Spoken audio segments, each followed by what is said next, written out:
Le téléphone sonna dans l'appartement sombre de Sophie. À Paris. En pleine nuit. Elle décrocha. Le cœur battant.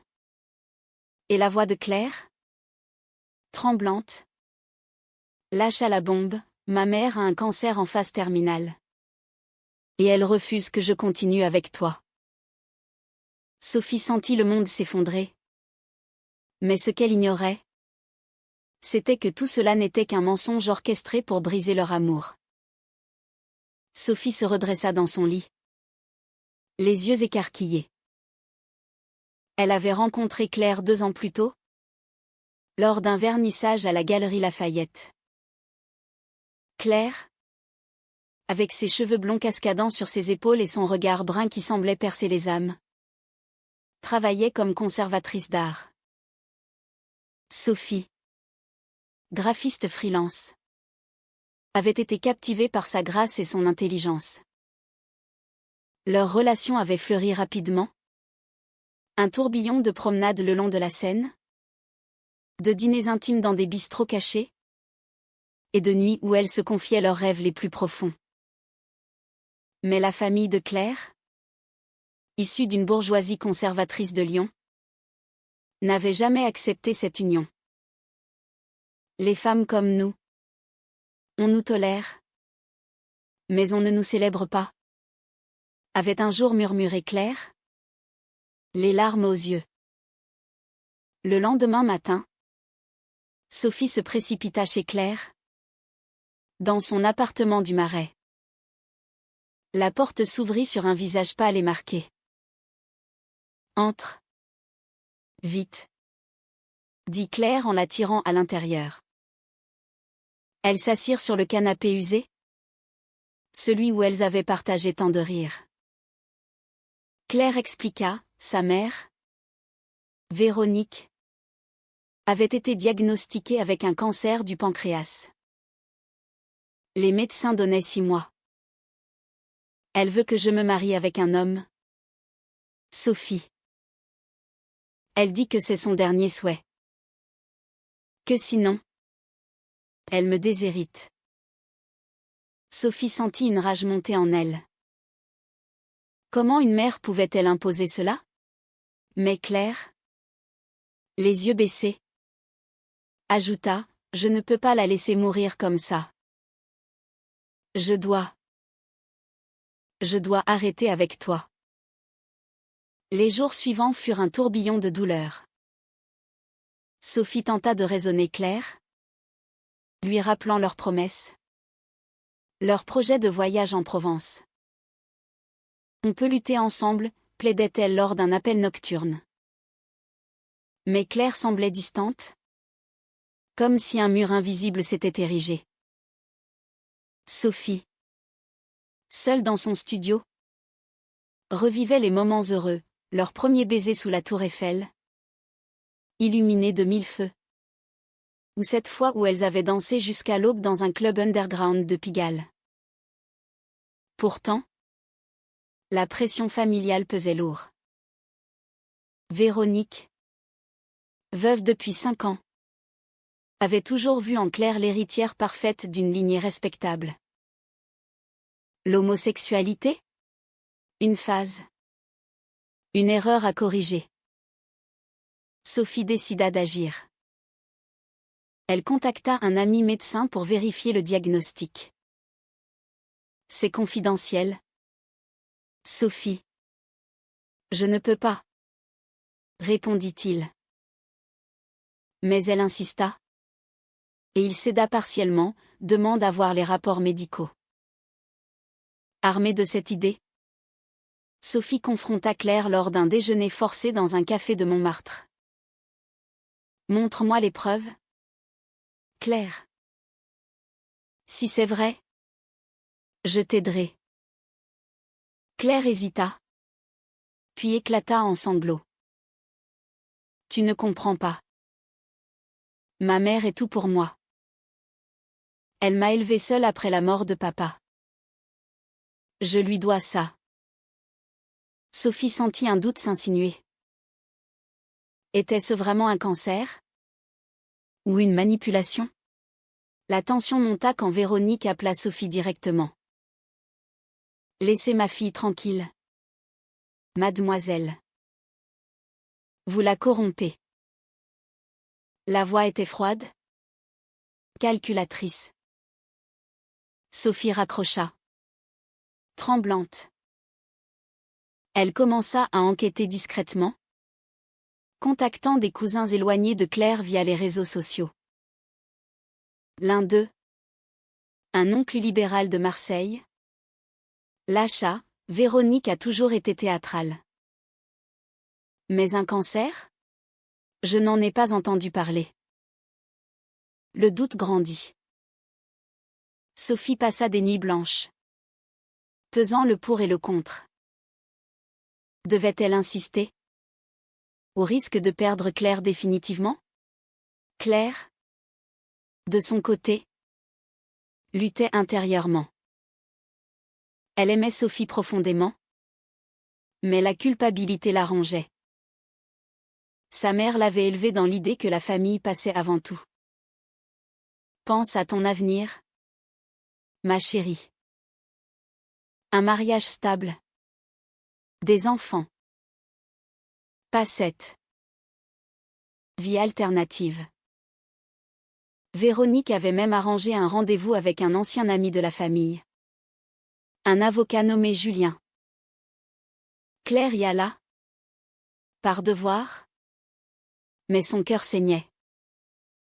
Lors du dîner, Julien parla de sa carrière, de ses ambitions. Claire hocha la tête, mais pensa à Sophie, à leurs étreintes tendres. Un soir, Claire craqua et appela Sophie. Je ne peux pas faire ça.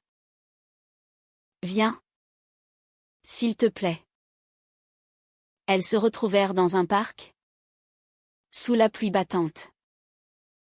Ma mère ment peut-être. Mais je suis piégée. À voix claire. Sophie la serra dans ses bras, mais sentit une distance. Était-ce le début de la fin? La décision de Claire pesait, trahir sa mère ou perdre l'amour de sa vie. Le prix était élevé. Et les blessures commençaient à s'ouvrir. Les semaines passèrent, et la relation se fissura. Sophie, blessée, commença à sortir avec des amis pour oublier. Une soir, dans un bar lesbien de la rue Oberkampf, elle rencontra une femme charmante, mais repoussa ses avances. Je ne peux pas trahir Claire comme ça. Pourtant, le doute persistait. Elle décida d'affronter Véronique en personne. Prenant le train pour Lyon, elle se présenta à la porte de la maison familiale. Une villa cossue aux volets bleus. Véronique ouvrit. Surprise. Que voulez-vous, Sophie? Droite? Demanda, prouvez-moi que vous êtes malade. La mère de Claire pâlit, puis rit nerveusement. Sortez d'ici. Mais Sophie insista, menaçant d'appeler la police pour harcèlement. Véronique claqua la porte. Sur le chemin du retour, Sophie reçut un message de Claire, ne reviens plus jamais. C'est fini. Le cœur brisé, elle pleura dans le TGV, ignorant que ce n'était que le début d'une tempête plus grande. De retour à Paris, Sophie sombra dans une spirale de chagrin. Elle errait dans les rues, évitant les endroits qui lui rappelaient Claire. Son travail en souffrait, ses designs devenaient sombres, reflétant son tourment intérieur. Tu dois te ressaisir, lui dit une amie lors d'un café. Mais comment? L'amour qu'elle avait pour Claire était ancré en elle, comme les racines d'un vieux chêne dans la terre française. Claire, à Lyon chez sa mère, se sentait prisonnière. Véronique la surveillait constamment, organisant des rencontres avec Julien. Il est parfait pour toi, insistait-elle. Claire assistait à ses dîners, souriant poliment.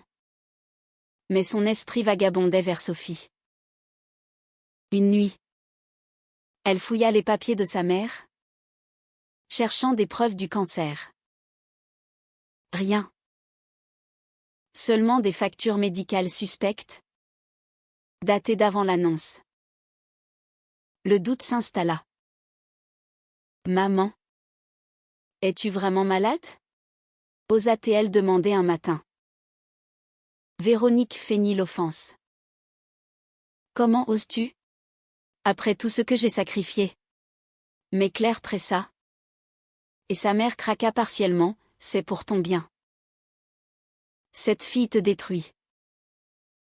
Claire, choquée, comprit la manipulation.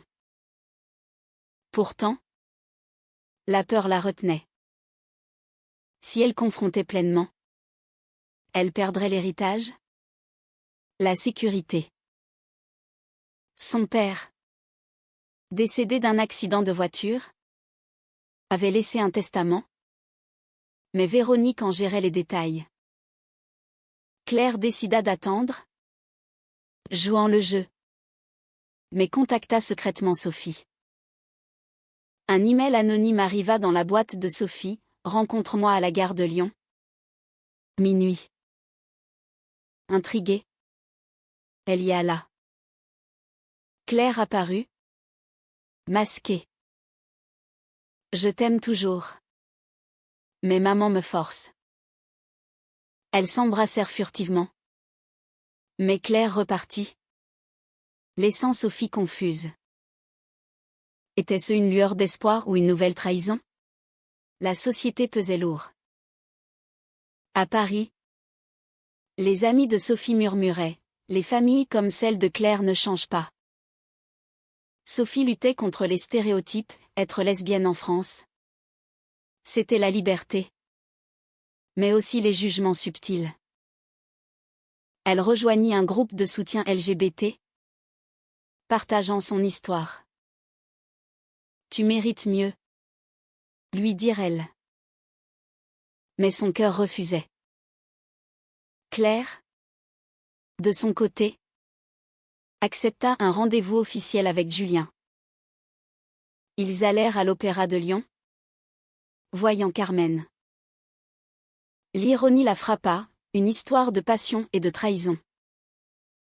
Julien l'embrassa à la fin. Et elle le laissa faire, se haïssant intérieurement. Le prix de la loyauté familiale était son âme. Le lendemain, elle appela Sophie. Pleurant, j'ai fait une erreur. Sophie, furieuse, raccrocha. Mais le regret la rongeait. Elle enquêta plus profondément, engageant un détective privé avec ses économies. Le rapport arriva, Véronique n'avait pas de cancer. C'était un faux diagnostic, payé à un médecin complice. Sophie confronta Claire par message, ta mère ment. Viens avec moi. Claire, paniquée, nia d'abord, puis admit, je sais. Mais que faire? La décision tomba, Claire choisit de rester. Pour l'argent. Je ne peux pas tout perdre. Sophie, dévastée, coupa les ponts. Mais le destin intervint. Véronique tomba malade pour de vrai un infarctus. À l'hôpital, Claire découvrit le testament de son père, caché. Il stipulait que l'héritage allait à Claire seulement si elle vivait sa vie authentique, sans manipulation. Choquée, Claire relut, ma fille. Sois toi-même. Véronique avait menti sur tout. Claire appela Sophie. Mais celle-ci ne répondit pas. Le conflit intérieur culmina, trahir sa mère mourante ou reconquérir son amour? Sophie, ignorant cela, partit en voyage à Nice, cherchant la paix. Sur la plage, elle réfléchit au choix, l'amour contre la société. Un appel inconnu, l'oncle de Claire. Viens vite. Tout change. Sophie prit le premier train pour Lyon. Le cœur en tumulte. À l'hôpital, elle trouva Claire effondrée au chevet de Véronique. Intubée. Qu'est-ce qui se passe? Demanda Sophie. Claire lui tendit le testament, papa savait pour nous. Il voulait que je sois heureuse. Maman a tout inventé pour l'argent. Les révélations fusèrent.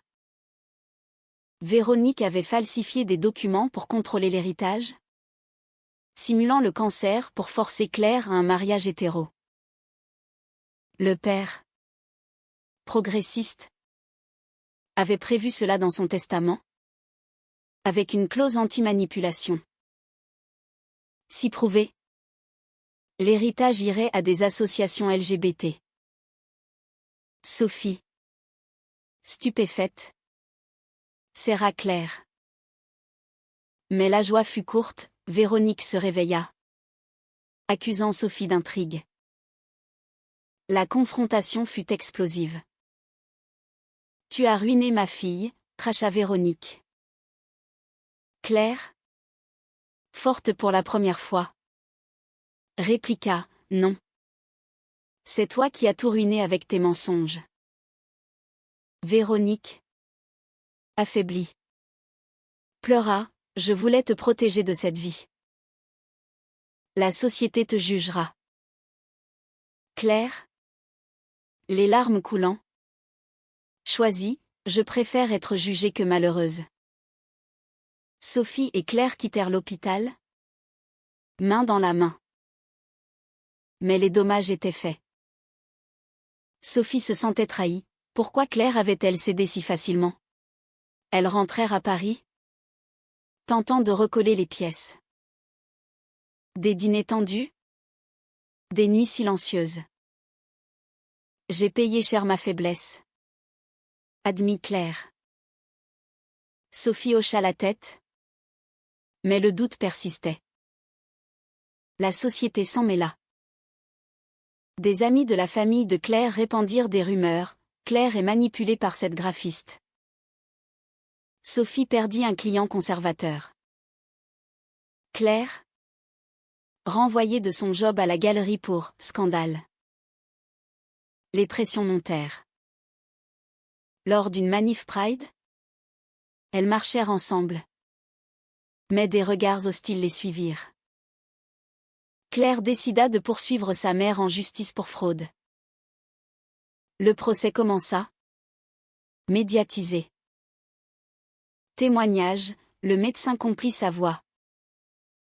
Véronique, sur son lit d'hôpital, défendit, c'était pour son bien. Le juge, impartial, questionna Claire, avez-vous choisi librement? Elle répondit, oui. Maintenant. Sophie soutint Claire. Mais intérieurement, elle luttait. Avait-elle pardonné la trahison? Une soirée. Elles s'affrontèrent, tu m'as abandonné pour de l'argent, hurla Sophie. Claire pleura, j'avais peur. La réconciliation fut douloureuse. Mais elles avancèrent. L'héritage fut redistribué, moitié à Claire, moitié à des causes. Véronique, isolée, mourut seule.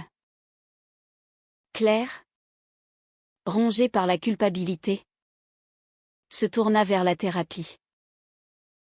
Sophie, elle, écrivit un blog anonyme sur les pressions familiales dans la communauté LGBT. Mais un nouveau conflit surgit, Julien, et conduit, révéla des secrets. Il avait des photos de Claire lors de leur rendez-vous. Chanter. Il menaça. Claire paya. Mais Sophie la prit. Encore une trahison? La confiance s'effrita à nouveau. La menace de Julien escalada. Il envoya les photos à des médias locaux, titrant « L'héritière lesbienne et son double jeu ». Claire, paniquée, confronta Sophie, c'était avant de savoir la vérité. Mais Sophie, blessée, partit chez une amie. Seule, Claire réfléchit au choix. Avait-elle vraiment changé? Sophie, dans un hôtel miteux, pesa ses options. Retourner ou fuir? Elle appela son groupe de soutien. L'amour vaut-il tant de douleur? Elles conseillèrent, seulement si c'est réciproque. Claire, de son côté, porta plainte contre Julien pour chantage. L'enquête révéla ses liens avec Véronique, c'était un complot plus large. La police arrêta Julien. Lors de l'interrogatoire, il avoua, Véronique l'avait payé pour séduire Claire. Le scandale explosa, libérant Claire de la culpabilité. Elle contacta Sophie, reviens. S'il te plaît. On peut recommencer. Elles se retrouvèrent au Pont des Arts, où elles avaient accroché un cadenas d'amour. Je te pardonne, dit Sophie.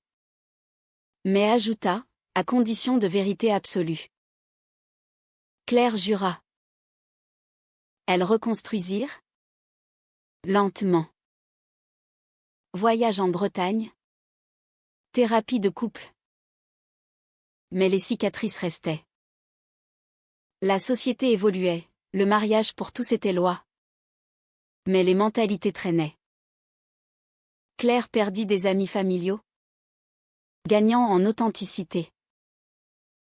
Sophie, inspirée, lança une expo sur les identités LGBT. Succès modeste, mais libérateur. Pourtant, un twist final, un cousin révéla que le père de Claire avait une maîtresse. Et Véronique l'avait su. La manipulation venait de là. Une vengeance posthume. Claire, choquée, questionna son identité, suis-je vraiment libre? Sophie la soutint. Mais intérieurement, doutait. Leur relation, forgée dans le feu, résisterait-elle? Les mois passèrent, et la vie reprit un semblant de normalité. Sophie et Claire emménagèrent ensemble dans un appartement lumineux de Belleville. Elles adoptaient des routines, cafés matinaux, balades au Père-Lachaise. Mais les ombres persistaient. Claire rêvait de sa mère, regrettant les mots non dits. Sophie, elle, surveillait, craignant une nouvelle faille. Un jour, Claire reçut une lettre, un demi-frère inconnu, fruit de l'aventure du père. Il réclamait sa part. Nouveau procès. Claire, forte, refusa le compromis. J'ai payé assez. Sophie admira sa détermination, mais vit le coup, nuit blanche. Anxiété. Lors du jugement, le demi-frère gagna partiellement. Claire perdit une somme, mais gagna la paix. C'est fini, dit-elle à Sophie. Elles célébrèrent avec un voyage à la Côte d'Azur, nageant dans la mer turquoise. Là, Claire proposa, épouse-moi. Sophie accepta. Larmes de joie. Le mariage fut intime. À la mairie de Paris. avec des amis LGBT. Pas de famille pour Claire? Un choix douloureux mais libérateur. Elles dansèrent sous les étoiles. Mais Sophie posa la question, et si la société changeait? De retour, elles affrontèrent des discriminations subtiles, un voisin homophobe, un employeur réticent. Claire lança une association pour les familles LGBT, canalisant sa douleur. Sophie la soutint. Mais le passé ressurgit, une lettre anonyme accusant Claire de fraude. Enquête, c'était Julien? Libéré. Confrontation finale, Claire l'affronta au tribunal. Gagnant. Le prix, épuisement émotionnel. Sophie. À bout. Confia, j'ai failli partir. Claire répondit, merci d'être restée. La vie continua. Avec ses hauts et bas. Leur amour, testé, s'approfondit.